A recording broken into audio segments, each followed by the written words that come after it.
Assalamualaikum warahmatullahi wabarakatuh. Saya akan menerangkan tentang biodata Ibn Khaldun. Nama sebenar beliau ialah Abdul Rahman bin Muhammad. Beliau dilahirkan pada 732 Hijrah bersamaan 1332 Masihi di Tunisia. Beliau dikenali sebagai Ibn Khaldun bersempena dengan tempat kelahiran beliau di kawasan Khalduniyah di Tunisia. Beliau berketurunan Arab dari Yaman. Beliau telah meninggal dunia pada 808 Hijrah bersamaan 1406 Masihi di Kahirah, Mesir.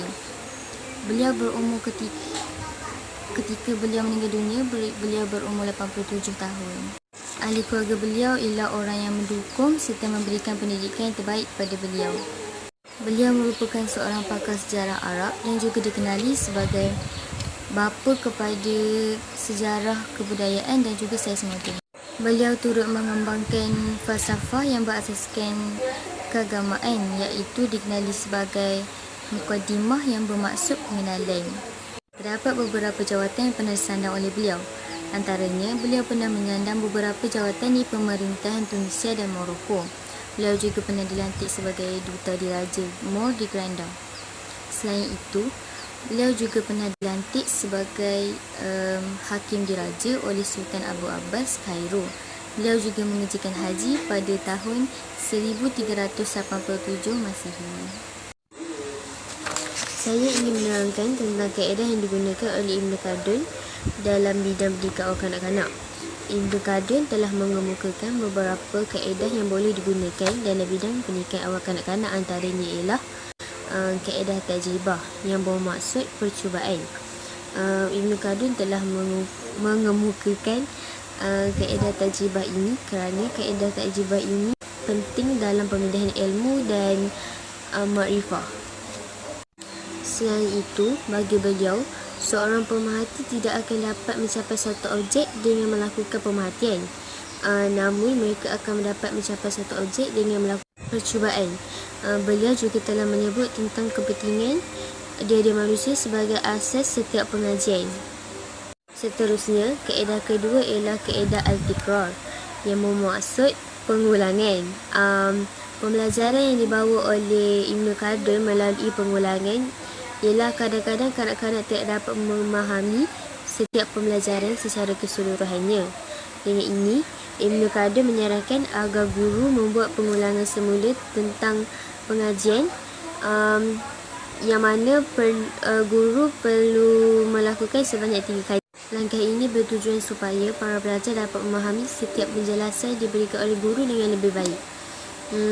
Tindakan yang dibuat dengan menggunakan kekerasan terhadap kesalahan seorang kanak-kanak akan menyebabkan kebiasaan yang buruk kepada kanak-kanak. Kekerasan juga akan menyebabkan kanak-kanak berasa takut untuk pergi ke sekolah dan menyebabkan pembelajarannya terganggu. Kaedah ketiga yang dilakukan oleh Ibn Khaldun dalam pendidikan awal kanak-kanak ialah tidak mengambil masa terlalu lama dalam setiap pengajian.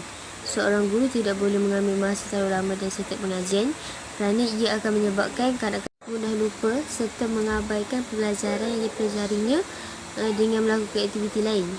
Gangguan-gangguan yang berlaku akan menyebabkan pelajar suka untuk menguasai sesuatu pengajian. Oleh itu, Ibn Khaldun tidak menyarankan guru melakukan pengajian dengan mengambil masa terlalu lama. Kaedah yang terakhir ialah kaedah riblah, iaitu pengembaraan. Beliau menyarankan kaedah pengembaraan sebagai kaedah pendidikan awal kanak-kanak kerana seorang akan dapat mempelajari ilmu pengetahuan, budi pekerti dengan nilai pemikiran yang sama ada baik atau buruk melalui kajian atau mengikut kepribadian seorang guru. Hubungan yang rapat dengan guru akan memberikan pengaruh yang besar dan lebih kukuh dalam membentuk ilmu seseorang. Dengan mempelajari ilmu pengetahuan pada guru yang ramai, seorang individu juga dapat membezakan sesuatu pandangan mengenai ilmu yang mendalam serta dapat meningkatkan tahap penguasaan dalam ilmu tersebut. Teori dan pandangan Ibn Khaldun terhadap pendidikan awal kanak-kanak. Yang pertama, kanak-kanak tidak boleh diajar dengan perkara-perkara yang susah. Kedua, kanak-kanak perlu diajar daripada perkara yang mudah kepada yang lebih sukar secara berperingkat-peringkat melalui latih tubi, menggunakan bahan-bahan maujud dan menggunakan bahan bantu mengajar. Ketiga, kanak-kanak juga tidak boleh dibebankan dengan sesuatu perkara di luar kemampuan mereka. Ini kerana ia akan menyebabkan kanak-kanak tidak mahu belajar serta mencerca pengajaran yang diberi. Keempat, Ibn Khaldun mencadangkan kanak-kanak di peringkat prasekolah diberikan contoh-contoh yang konkret yang boleh difahami melalui panca indera mereka.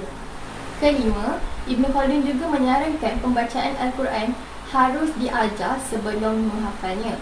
Apabila sampai umur tertentu dan sesuai dengan daya pemikiran mereka, barulah diajar tafsir, hukum dan sebagainya. Yang keenam, jadual pembelajaran harus disusun dengan baik supaya kanak-kanak dapat memahami apa yang hendak disampaikan. Ketujuh, kanak-kanak harus dibentuk dengan penuh kasih sayang, lemah lembut dan bertimbang rasa, bukannya dengan cara kekerasan. Kedelapan, masa belajar jangan terlalu panjang kerana boleh menyebabkan kanak-kanak lupa. Sebaiknya dalam waktu yang pendek serta cara yang betul bagi mendapatkan hasil pembelajaran yang baik. Kesembilan, bahasa adalah asas kepada semua kanak-kanak semasa pembelajaran. Oleh maka, mulailah dengan menulis dan membaca, kemudian kaitkan dengan makna. Pendekatan Ibn Khaldun merupakan antara contoh yang baik dalam membentuk peribadi kanak-kanak. Sebagai kesimpulan daripada apa yang disampaikan oleh rakan saya sebentar tadi, kita dapat mengetahui bahawa Ibn Khaldun ni merupakan seorang tokoh falsafah Islam yang sangat terkenal. Sehingga hari ini ramai lagi merujuk kepada dia punya kitab-kitab. Beliau juga telah banyak menyumbangkan ilmu falsafah dalam pendidikan awal kanak-kanak. Sebagai contoh, beliau menekankan kepada guru supaya tidak mengajarkan perkara yang susah kepada kanak-kanak kerana cara pemikiran kanak-kanak belum mencapai tahap cara pemikiran orang dewasa. Selain itu, kanak-kanak perlu dilatih tubi dalam sesuatu perkara supaya perkara tersebut tidak menjadi sukar sekiranya dipraktikkan setiap hari. Seterusnya, Ibn Khaldun juga berpesan kepada guru supaya tidak membebankan murid dengan perkara yang tidak mampu dilakukan, yang membebankan mereka. Antara perkara yang boleh membebankan murid adalah contoh guru tu bagi kerja sekolah berbentuk karangan. Lepas tu cikgu tu suruh hantar juga hari tu. Kiranya pelajar tu tak mampu lah nak siapkan hari tu. Kiranya dia dah membebankan murid tu. Lepas tu, selain tu Ibn Khaldun juga melarang kepada guru untuk mengajarkan berkaitan hukum hakam kepada kanak-kanak. Sebab Ibn Khaldun dia risau kanak-kanak dia salah tafsir lah berkaitan hukum hakam tu. Itu sahaja yang dapat saya simpulkan. Apa yang baik itu datang daripada Allah dan apa yang kurang itu datang daripada kelemahan diri kami sendiri. Saya akhiri pembentangan kami dengan wabillahi taufiq wal hidayah. Wassalamualaikum warahmatullahi wabarakatuh.